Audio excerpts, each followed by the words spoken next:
Hey guys, it's Dave Man Max 6, and I have a groundbreaking new show for you guys today. I'm sitting in the doctor's office of my good friend Randall McLean. How are you, Rand? I'm doing great. How you doing? I'm great. So, very excited, you guys. A brand new show that I'm pitching to our good friends at Muscle Insiders, and it's going to be called Ask the Doc. This is the very first episode. I've known Dr. Rand for many, many years. He's a good friend. And Dr. Rand is actually a hormone replacement therapy doctor, owns his own clinic in Santa Monica, actually owns multiple clinics. So I wanted him to talk to us a little bit today and tell us a few of the facts versus fiction on all this stuff that is a hormone replacement therapy and growth hormone therapy and all that stuff. Dr. Rand, welcome to the show. Welcome to your show. Thanks, sir. Well, I appreciate being on your show. So tell me a little bit of background as far as you're an ex-bodybuilder. You have actually done bodybuilding for many, many years, just like us. So explain a little bit to me how you got started in this, why you decided to go into medical school to learn all this stuff, and then why you are doing what you're doing today. Well, first, to set the record straight, I've never been a bodybuilder per se. I've never competed, but I've always appreciated the ability to develop the body. You know, every boy wants to look like Steve Reeves growing up, right? Yeah. Or, Schwarzenegger, Cutler, whoever, That's right. depending on the generation. But I've always used it for athletics. So I've been involved with weights since I was 11 years old. And as we were joking earlier, whenever I go to the gym, it's like going to the office. That's right. It's just Spend like an office. a lot of time in the gym. But I got involved in medicine because I got sick of trying to figure it out myself, quite honestly. Started with nutrition, like we all do, and hey, how can we build the body? How can we improve our performance? And that sort of thing. And then I went to Chinese medicine, which is great, but found myself a little hamstrung. I remember specifically being with a patient that had a kidney infection, which we probably could have cured with Chinese herbs, but would have been a little dicey, and thinking to myself, okay, this is not the way I want to go. It's an all or nothing deal for me. I want to be able to do everything that's possible, which would have included antibiotic treatment, preferably. And so I said, well, I'm going to go to medical school. And then once in medical school, it just kind of worked out. You know, with my past, being exposed to different things, trying everything I could to become bigger, stronger, faster. I probably tended to pay attention more to what the teachers, the doctors, the professors were talking about when it came to endocrinology, physiology, and at that time differentiated a lot of what I call gym science from real science too, and that was interesting. And then just sort of stumbled into what I'm doing here because my specialty is like a lot of doctors that practice a specialty which doesn't exist, rejuvenation medicine or anti-aging medicine. My specialty is really family practice. Okay. And anyway, came out, actually started working with another doctor who's a sports medicine doctor, and as I said, kind of fell into this because you attract the people that I guess are most likely to get some good advice from you, and this is where I had an area of expertise. So anyway, branched off into what I do now, which is sports and rejuvenative medicine. Okay, so right now the questions are going to come from me today, that is.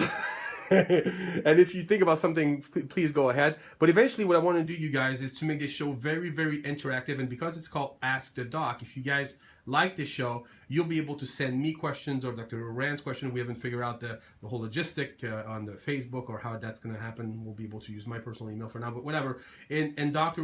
Rand will be able to answer your questions on a, bi-monthly basis or once a month or once a week. We haven't figured out all the details yet, but basically he will be able to answer your questions on a regular basis. So tell me, Dr. Rand, what do you think are some of the biggest misconceptions about hormone replacement therapy today, and what people are the most confused about, or what would you... Well, good question. Athletes or regular people, so to speak? Regular people. Let's start with Regular regular people. people always confuse it with steroids. Okay. And that gets dicey because steroids, most people don't realize, are all the hormones that are made from cholesterol. But when we refer to steroids by saying steroids, most people think of anabolic steroids. So the biggest misconception I have to deal with from the start is remind people, look, we're replacing with testosterone, not an anabolic steroid. I see. Gotcha. Okay. So as far as bodybuilders then.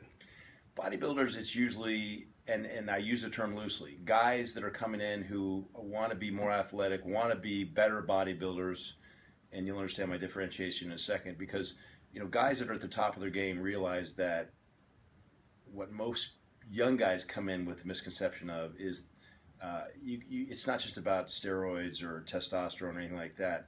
You got to have the three basics of training right, eating right, and sleeping right in place, no matter what you do. So that's the biggest thing I have to start people with who are new to this and say, whoa, wait a second. A 40-year-old guy coming in for replacement therapy thinks that, oh, now I'm going to have a buff bod just because I'm starting replacement therapy. Yeah. And I have to remind him, no, there's plenty of fat ass 20-year-olds, that have plenty of hormones flowing but don't do the work to get in shape. That's true. That's very true, actually. Okay, Doc. I want to go back on that question, and this is more for the general public, how your work is viewed or how they see steroids in general. There's a really negative connotation to the name or to the word or to what you do, and some people think, oh, it's bad, or it's not healthy, or it's a negative thing. Talk about that a little bit. Well, that's an interesting one, and I'm not really sure how it got its bad name, so to speak, so that now if you hear the ads on TV, they refer to low T as opposed to mentioning the word testosterone. Right. I suspect it was a political thing, just like, and I don't mean to cross, topics here, but medical marijuana. Without the psychoactive components, there's research showing that some of the ingredients in hemp or cannabis are actually really good for you. Same thing with testosterone. It was used back in, well, first of all, it was discovered in 1935. It was used, and we have record of this, by the way, back in the 50s and 60s for things like depression in females. And so it was used ubiquitously, like a lot of the other steroids, not anabolic steroids, but estrogen and progesterone is used for females regularly. But then it lost favor for, again, I don't know why, but it became a bad name, so to speak. Officially in '76, it was banned from the Olympics. Right. So, but the media is really harping on that all the time. Well, recently we have another problem in that they published at least really two studies, one of which I can give you the short scoop on quickly. Mm-hmm. It was really irresponsibly published, and a lot of people believe that. Not guys like me, but guys from academics, Harvard, Columbia, Yale, sending. They all sent letters to. This is on my website too, if you want to check it out. What is the website? I don't have a fancy website. It's just an old nerdy science website. But what's the website? psrmed.com. Okay. That wasn't meant to be a plug, by the way. That's okay. Because it's certainly not anything to show off. Except it does have the articles. Pulled from the internet to explain it, because I have to explain this on a daily basis, because lately you see every 15 minutes an ad on ESPN for low T, and then you see an ad from some law firm involving a class action lawsuit against Pfizer, the companies that make the gels and creams. Yes. You don't see them suing doctors, and you see them suing the big companies because it's a class action lawsuit, which is the brass ring if you're an attorney, because it's big money. Right. And it's all about money. My best friend in the whole world is a PI attorney, and I called him up, ranting about what was going on TV and how illegitimate it is, because the facts support use of testosterone, not these things that are claimed, heart disease. What the studies show, in short, is that first of all, they used veterans, the Veterans Administration hospitals. They used veterans.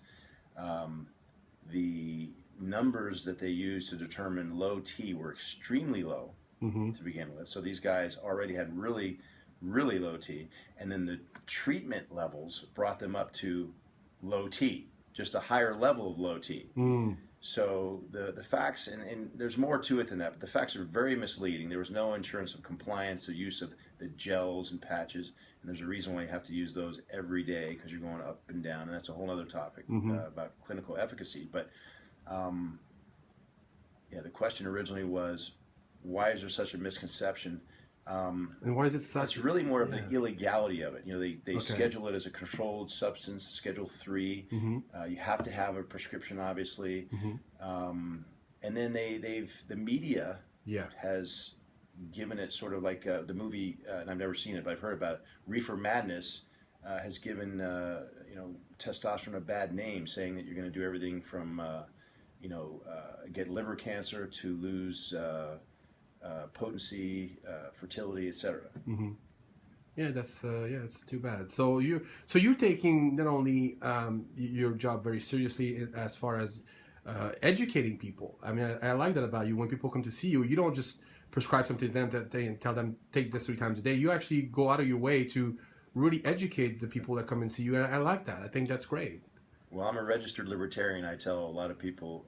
So my job is to educate you, and you make the choice. As long as it's within the law, I can prescribe a method to rejuvenate you, if you will, however you choose. And the best way for me to allow you to make that decision, so to speak, is by educating you as best I can. And oftentimes to a fault, as you see by the way I can ramble on here about any topic. But no, I feel like it's my responsibility to educate as much as possible, and then you make the decision as to what works best for you. I love that. I think that's great, and this is what this show's about, you guys. So, I guess sometimes you tell me all the good stuff off camera, so we gotta stop doing that. Well, we can do it again. All right, Doc. So, tell me why it's actually good for you to be on hormone replacement therapy past a certain age, and why testosterone is good for you. Well, that's an easy one. We've got studies that show that there's an association, a correlation between low testosterone and things like coronary artery disease, type 2 diabetes, colon cancer, prostate cancer, osteoporosis, to name just 5. And we have studies that go back as early as the 1950s, 1960s that show this and continue to show this. And as I was saying off camera, and I should have said it on camera, for every one study, like the one I referred to earlier, there are tens of thousands of studies which show the benefits to restoring youthful levels of testosterone. So do you think that people sometimes, and I'm talking more of the general population, are reluctant to use testosterone because they just don't know much about it, and they're basically just believing those studies, those lawsuits on television or the media, or media demonizing steroids in the sports, and that's why they're like seeing this as a bad thing? Well, again, I don't know. I can't speak to originally what happened, but when I talk to people when they come into my office, I always see a general fearfulness. Right. Actually, by the time they get to my office, they're not as fearful because they pulled the trigger to get here. Right. But yeah, speaking about it with people in the gym and around town, there's a reticence to come in, and it could be from any number of reasons. They still have in package inserts for testosterone a warning for liver cancer. Where'd that come from? That came from back in, and I may get the dates wrong, but back in the 50s, I think, when we were using methylated testosterone for treatment, oral methyl test. Oh. Well, yeah, the reason why it was efficacious is because the methylation slows the breakdown in the liver, but that makes it hard on the liver. So there were some rare cases to which they attributed the use of methyl testosterone to liver cancer after 20 years of use, and so they throw that on there for the legal protection, I guess. It's very misleading. We still keep it on. Yeah, very misleading for that reason. Yeah. And that's just one example. I see. We'll talk about the money. You're talking about, those lawsuits, and just that was very interesting what you said. Well, that scares people. I mean, I have people that are on therapy successfully for 5 years that come to me, or either after they've come off of, they just stopped without even talking to me about it, or come in and talk to me just about those lawsuits. And again, to your earlier question, I think that's what scares people a lot too. Just the media stuff that's out there, not just the package inserts.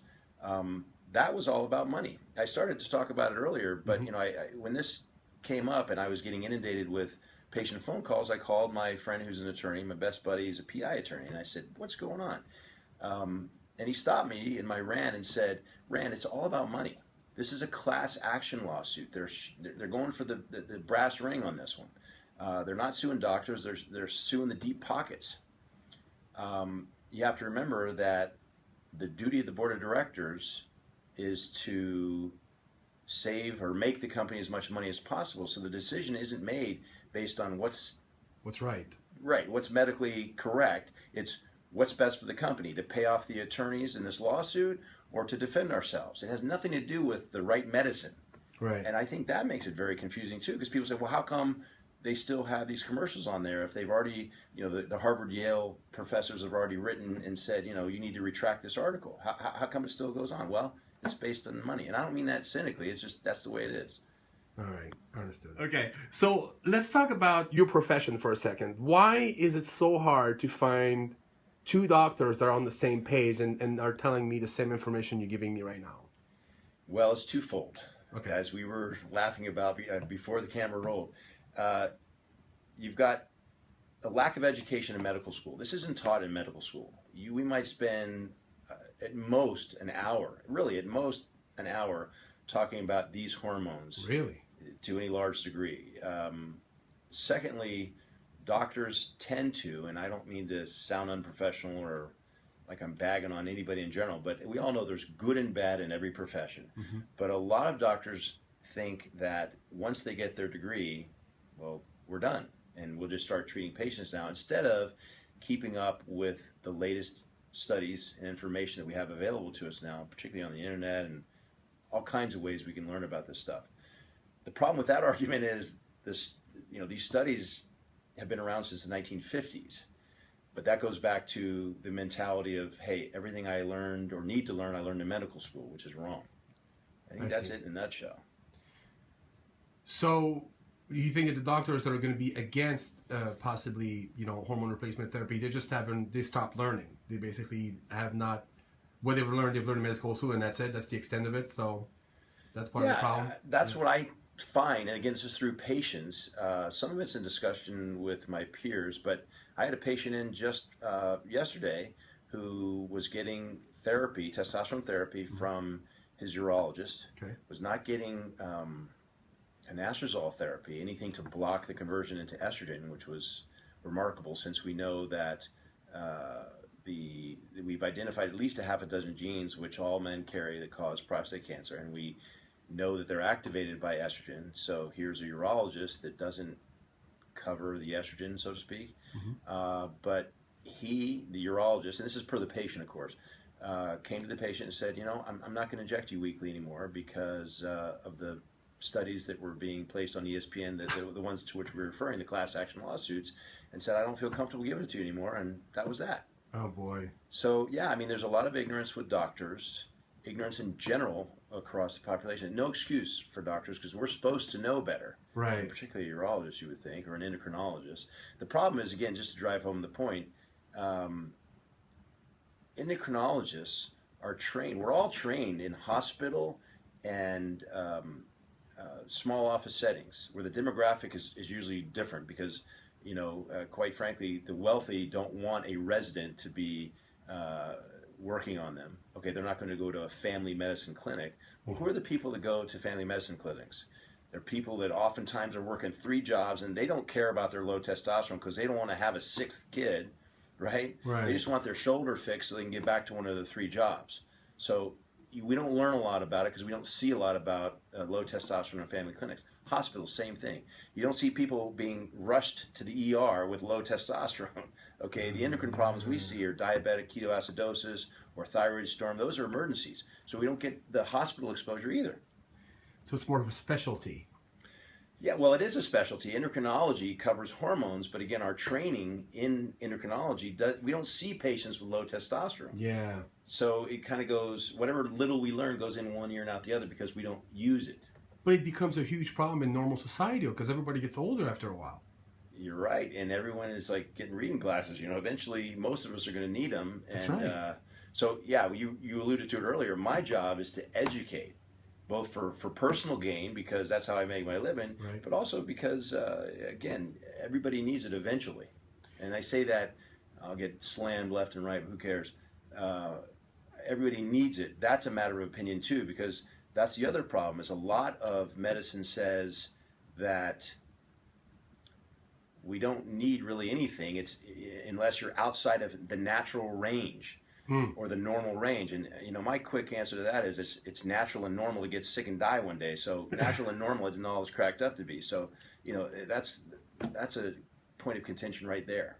What is a normal range? Why don't you tell me what is a normal range considered in medicine for testosterone in a man? Well, normal, again, let me just restate, who cares? I know. But depends on what lab you use. LabCorp is somewhere around 350 to 1150. Okay. And what we generally agree upon, Abraham Morgenthaler wrote a book, Testosterone for Life. He's associated with Harvard, and he's a urologist. He throws out 450 nanograms per milliliter of testosterone as being anything less than that is considered cause to look further into whether or not you're hypogonadal or have low testosterone. And that's the other thing. You don't treat numbers, you treat people. Okay? Right. You got to have the symptoms. Right. And that's first and foremost. Somebody might have been their whole life running with high testosterone, let's say. And for them, 600 feels low.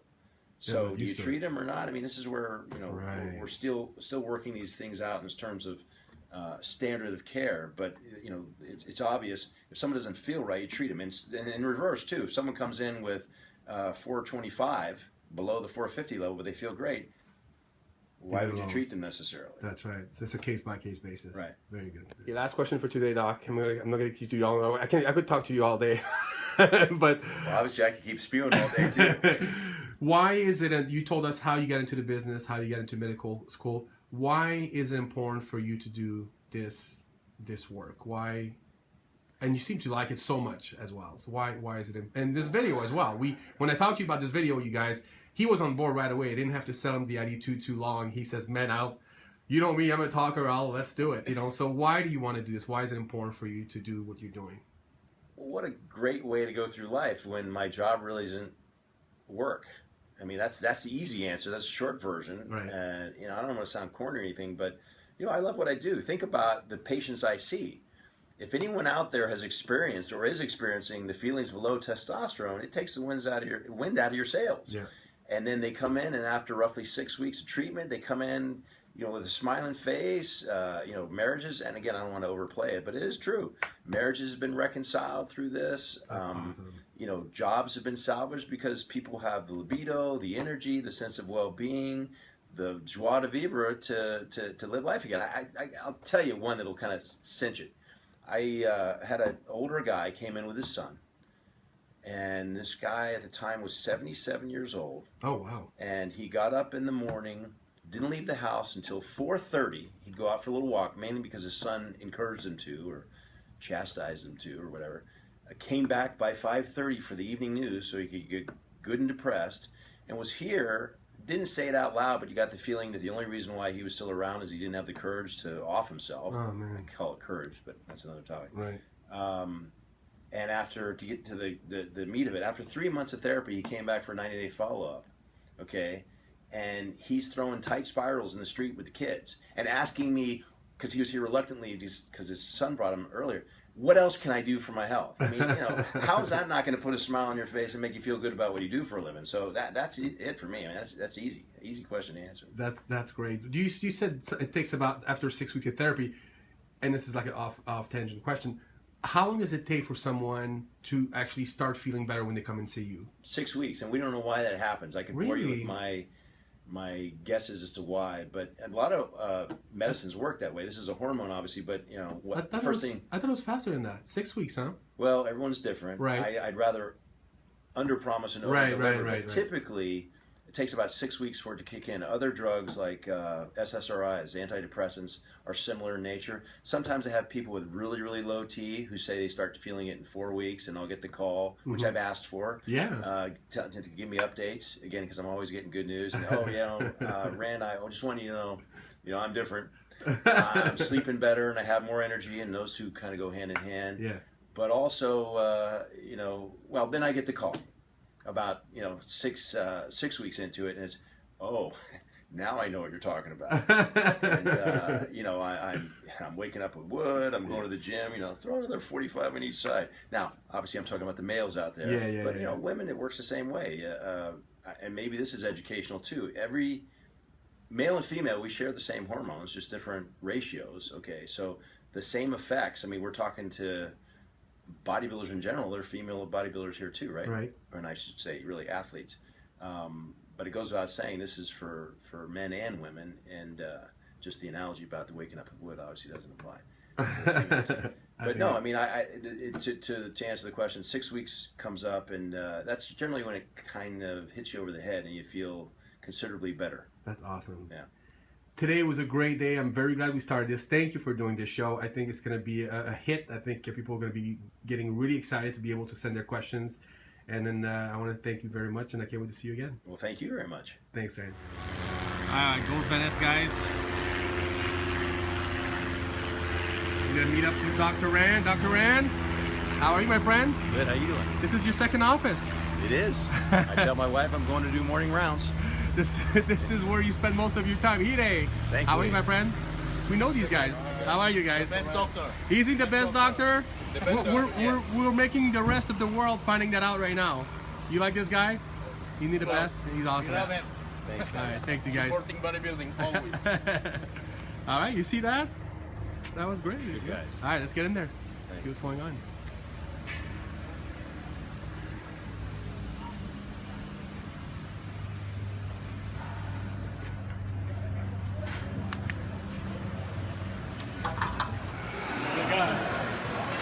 In and out. Hey, I like the shorts. I don't know about that shirt though. You gotta represent, man. I gotta be truthful. That's the favorite bodybuilder cheap food though. I gotta give you that. They love it, right? Triple or whatever they call it. That's right. Yeah. Like you don't know. All right, what are we doing today? Couple of sets? Yeah, whatever you You think. gonna go see Jeff? Jeff Metcalf, great guy, also right next door at 12 Yeah, o'clock. no, I don't want to get too stinky. I'm just doing this for the Just for the camera. for the camera. All right. So. Buenos días.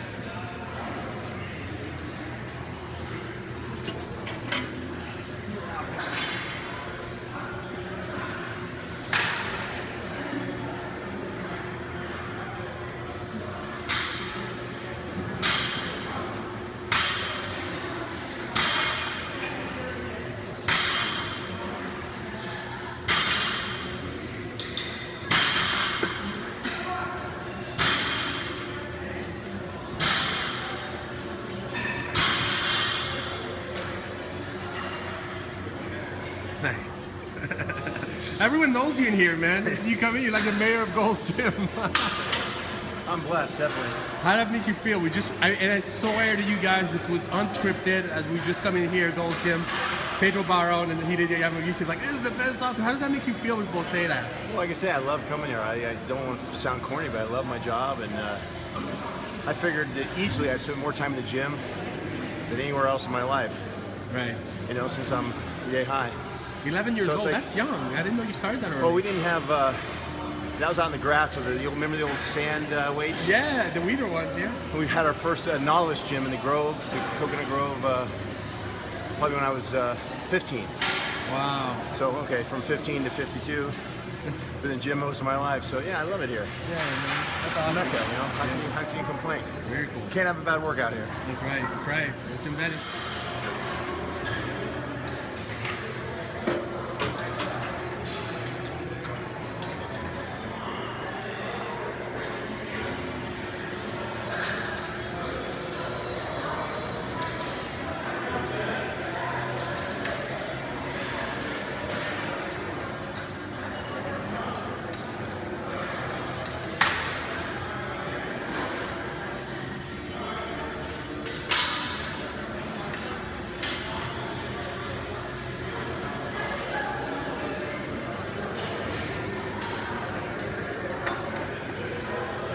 You look good, I Doc. feel those for a week after never doing them. You look good, Doc. Thanks for today, man. We're gonna see you soon, okay? No, thank you.